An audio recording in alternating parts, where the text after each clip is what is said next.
રાજકોટ જિલ્લામાં નવોદય અને સૈનિકોમાં પ્રવેશ માટે કોચિંગ ક્લાસીસના ખેલનો મામલે હવે રાજકારણ ગરમાયું છે। સમગ્ર આ મુદ્દે કોંગ્રેસ પ્રવક્તા રોહિત રાજપૂતે ગંભીર આક્ષેપો કર્યા છે। તેમણે જણાવ્યું કે લગભગ 700 વિદ્યાર્થીઓના અલગ અલગ શાળાઓમાં રજીસ્ટ્રેશન હોવાની હકીકત સામે આવી। અગાઉ પણ જિલ્લા શિક્ષણ અધિકારીનું ધ્યાન આ તરફ દોરવામાં આવ્યું।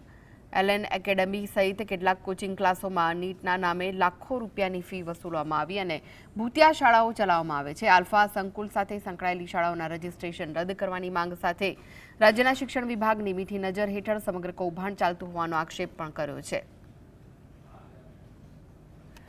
મારી પાસે અનેક એવા પુરાવા ભૂતકાળમાં આવ્યા ત્યારે અમે જિલ્લા શિક્ષણ અધિકારીને ધ્યાન દોર્યું હતું। આ માત્ર રાજકોટ પૂરતો પ્રશ્ન નથી, સમગ્ર ગુજરાતની અંદર આવી રીતના સ્પર્ધાત્મક પરીક્ષાઓ જેમ કે બાલાચડી છે, નવોદય છે, સૈનિક સ્કૂલ છે, એ જ રીતના જેડબલઈ નીટની તૈયારીઓ કરતા કોચિંગ ક્લાસો એ વિદ્યાર્થીઓ પાસેથી લાખોની ફી લઈ અને લિવિંગ સર્ટિફિકેટ રાખવા માટે અલગ સ્કૂલો અલગ એની ફી અલગથી વસૂલતા હોય। એટલે ક્યાંક ને ક્યાંક ડમી સ્કૂલનું એક મોટું સ્કેમ છે, જેમાં રાજ્ય સરકારના શિક્ષણ વિભાગે મીઠી નજર હેઠળ ચાલતું હોય તેવું અમારું સ્પષ્ટપણે માનવું છે।